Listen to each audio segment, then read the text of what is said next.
So this week has started out pretty exciting across the entire, FPS genre with Battlefield 6 getting ready for their hotly anticipated beta. Comes up tomorrow as of the day of recording. So we'll get to really get our hands on that, and everybody who hasn't played it yet, wasn't part of the alpha team, gets to get their hands on it and see how they like it, pro or con. One of the things that came up in the lead up to this, though, was something that is controversial, and it shocks me that it's so controversial. It shouldn't be, but it is. And that is their anti-cheat system. Now, when Call of Duty talks about their anti-cheat system, we, generally speaking, in the content community and player community overall, find it controversial too, but for a different reason. We generally look at what COD does in the anti-cheat department as controversial in the fact that it doesn't work, and we know it's not going to work, and it'll maybe shut things down for 24, 36 hours if it's a big update, and then it's right back to business as usual, which has basically been the case since Ricochet deployed back in Caldera.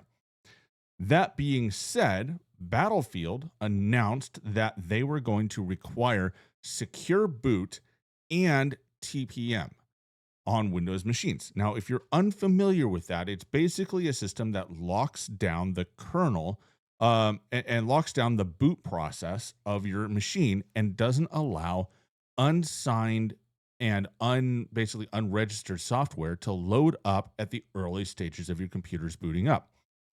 What does that mean? Well, basically, if you want to inject cheats and get them ahead of Ricochet's kernel anti-cheat, you have to be in the kernel as well. And so to get there without Ricochet discovering it or detecting it, typically what they do is they will inject the cheats via a thumb drive and boot from the thumb drive, which starts the cheat software and puts those things in place first. Then it lets them hide it from Ricochet, so when Ricochet does start up, it doesn't see anything. All right, and that's how the system. That's how most cheats work, especially software cheats. And we're going to talk about the difference between software and hardware cheats in a minute. But the software cheats that get injected, because Ricochet doesn't boot until you boot the game. When Ricochet boots, it goes to the kernel. It actually does go there. But it looks around, and because the cheats are already there, they're already running, and they're already hidden, Ricochet looks around and says, there's nothing to see here. I'm all clear. And off we go to cheating in Call of Duty. However, Battlefield has announced that on day one, they're going to require this secure boot and TPM. Basically, it's going to make it, their goal is to make it difficult to cheat, to load these cheats as difficult as possible. So why is that controversial? Honestly, I don't know. I do know, but I don't know at the same time. It essentially, what secure boot can do and why you can turn it off is that there are scenarios in which legitimate users would want to turn this off. If you dual boot Linux, or you run you used to be able to run Mac OS and Windows simultaneously, and you could toggle between the two environments. And some other scenarios where you have specialized hardware that's maybe you do home built hardware, you do some other coding stuff, basically really nerdy technical stuff.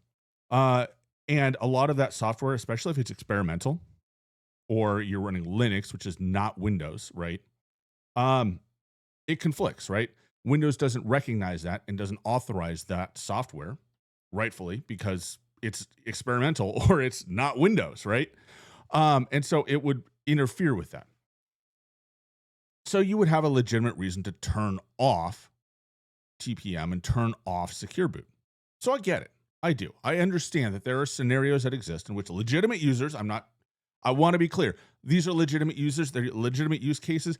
I've used them in my work, right? When I was in QA, when I did development, we had to have, I don't think secure boot existed, but we had multiple environments, right? I'd have to test software on a Mac, test it on a PC, right? And we'd use the same machine to do both.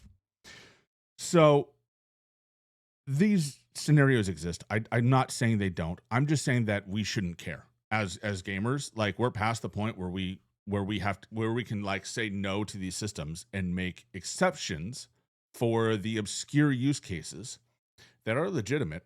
But however, by allowing that use case to dictate how secure our computer can be when we play games, like we just open the, it's an open door that anybody can walk through, and cheat makers have been utilizing it to the nth degree. Like it is the basis for software cheats to inject in Call of Duty right now and most other games that allow it.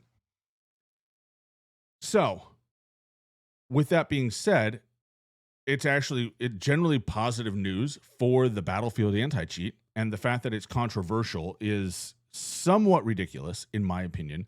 But even if you have valid use cases, I think as gamers, it's time for us to all just say we don't care. It's time for you to move on. And if you need to buy a second PC or buy a console so you can play the game, or maybe skip the game because you don't want to go through the hassle of having secure boot turned on, fine.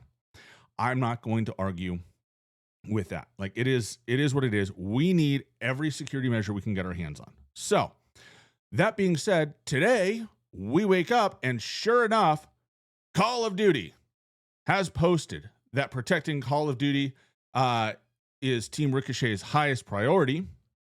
And as part of their continued mission, we are introducing new systems and security updates alongside Season 5. And they are laying the groundwork for including TPM 2.0, Secure Boot, and some other Game Pass policy changes and other detections and things. So, what does this all mean? Ideally, they activate it properly. Ideally, they institute it properly. Ideally, they set things up in the right ways to make cheating extremely difficult. Now, I believe in the blog, it says most of this stuff will roll out with Black Ops 7, so we should not expect a huge change in the immediate future with Call of Duty. But again, Call of Duty is being bullied into turning this on and pissing off, a small but vocal minority of its player base to combat cheating. And it's, I think it's great. A lot of people don't, but what I wanted to do is know, what do people actually think about this? Like, not just the average person. If you go through the comments, people are either super confused, they're super pissed off that they have to change something on their PC. They're still running Windows 10, which, end of life support's coming in October, no matter what. So you got to do something. But all of these opinions and people not knowing what to do, what's going on. So I went to a source of mine and I asked him straight up, what does this mean? Like, what is this going to do for cheating in Call of Duty? And so the conversation kind of bounced around a few different opinions. And it basically comes down to there's two camps in cheating. There's the vast majority of cheaters, that use injection cheats, software cheats. The run of the mill, you buy it online, engine owning, right? Like Phantom Overlay, like all of these cheats that we know and love to hate, have traditionally been software, right? So just as I described at the top of the video, you download it onto a thumb drive, you turn off your computer, you plug the thumb drive in, you boot your computer, it boots from the thumb drive, injects the cheats, hides itself, and then you can start playing then you can play the game. The other side are direct memory access, so hardware-based cheats. Basically, what you do is they take a card. I don't have one available, but you take a card, and it's designed to basically read the. I was looking for a SCSI card, not like a DMA card. I don't have one of those. But you take your. It's designed to read the memory from your game, then send that information to another PC, a second PC, and then from that PC, like you run cheats on the second PC, and then it basically sends that information to your monitor, right? So your monitor actually goes through another PC, has the cheats overlaid on it, and then sent out. Some of the more insidious things about this is because none of the software runs on your PC, and nothing interferes with the game or interacts with the game in any way, it has significant limitation. There's there are very limited things that you can do to detect this stuff on PC. The good side and kind of the good news about this is it's expensive, prohibitively expensive. The hardware itself can run you $5, $6, $7,000, or $700 to $1,000, sometimes more. And it's just it's a passive system, right? So it's not interfering with the game. So it's not able to control your game for you. So it's not going to give you aimbot. You get walls, you get ESP, you get a lot of information, but you don't get control. Now there are ways to interface with your controller in kind of the same way, and there are systems for that. But again, expensive hardware.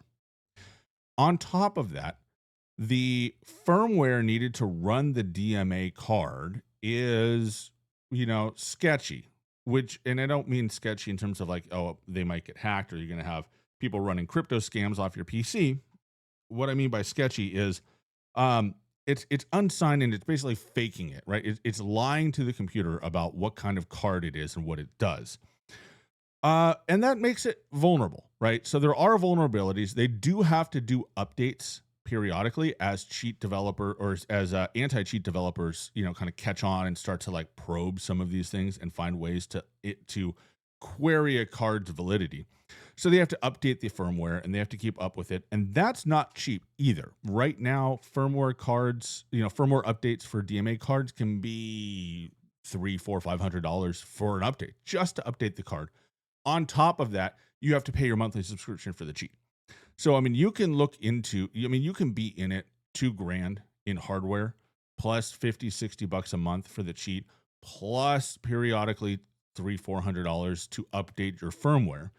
And if something goes sideways, if it gets detected or Windows puts out an update that somehow makes the firmware incompatible, like you're toast. All right. Plus, AI systems can still detect you. Like if you're doing the classic, like just track people through walls all day long and the AI systems are actually functioning properly and being monitored, then you can also get detected manually, right? And that is, if you look at Valorant and you look at how their anti-cheat systems work, they detect DMA cards all the time, but it's typically a manual process on top of everything else. They get enough sus clips, they look at it, they kind of poke at the system information that they get from the user, identify a card that doesn't belong, and sure enough, they can usually suss out the DMA cards and they shut them down. They'll detect enough cards that they now can tell their anti-cheat what to look for, and then DMA cards become detected, and you have to do the firmware update to keep playing. And so this sort of thing is wildly important to have. And the fact that Call of Duty has not had this turned on at all is insanity, right? It's insane that they've just operated in this manner. That being said, welcome to the party. I'm glad we showed up. I saw a post from Gamer Doc, who runs the anti-cheat for Valorant, basically congratulating them on showing up 4 years too late.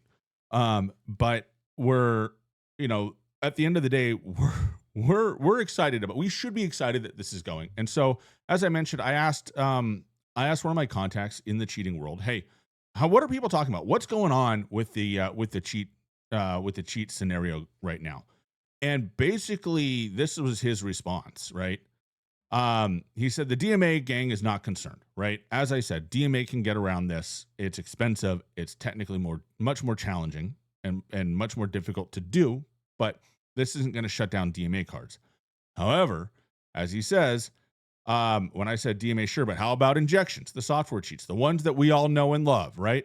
Are those going to struggle? And he said they're cooked, right? Software kids, he says 90% of cheaters are going to be gone because they just won't be able to do the software injections at all. They just won't work. So he's actually kind of excited to get back to when he could just cheat quietly, I guess. But, to be honest, no cheating is acceptable. But what I look at this and what I say is this is progress. This is a step in the right direction. Finally, a legitimate step in the right direction. And I am optimistic that the feeling with Battlefield is similar. and I've reached out to this contact to see what people are saying about Battlefield 6's their expectations to be able to cheat in Battlefield 6. I assume it's going to be DMA heavy, but light on the injections. But we wait to see. Right? We haven't seen the beta yet. We haven't seen things come out. As far as COD goes, I think again, it's a step in it's finally a step in the right direction. They're finally trying to reverse their decision that they made back in Vanguard when they announced the anti-cheat. And when they said, "Hey, we're going to stop cheaters with our kernel level anti-cheat that turns off and doesn't, lock your system down." It's been ineffective. It was a policy they made on day one that was, you might as well have not bothered at this point, the way that this system works. So that being said, they're rectifying poor choices. They're making better decisions. I'm curious to see how things move going forward. But right now, it's a good thing. We're seeing good news coming from Call of Duty. And look, you can be a Call of Duty fan, you can be a Battlefield fan, but having the both franchises competing with each other again and actually competing with each other, not 2042, which was so bad the cheat makers gave up making cheats for it because it was that unpopular. I think we're at the threshold of first person shooters being great again. I hope we get there. I hope we can make both games can make each other better because they have to compete, because you can't slack off. You can't not have an anti-cheat that works if your opponent has an anti-cheat that works, right? People are going to continue to be upset at cheating in COD. If Battlefield does it right, COD has to put the money in. And it looks like they're making policy changes that move forward in that direction. So I'm, again, foolishly optimistic that Call of Duty is making the right choices. They are indicating that they are. They are finally doing things that I have been calling for years. And I think at the end of the day, things will improve for a while at least. We'll see. We'll see how DMAs take off. But otherwise, you should be somewhat optimistic, foolishly so, that things will improve in Call of Duty. Thanks again for listening. If you have any questions or if you want more information, drop a comment down below. If you want to tell me that I don't know what I'm talking about, please do that as well. Helps the engagement, and I will catch you all on the next one.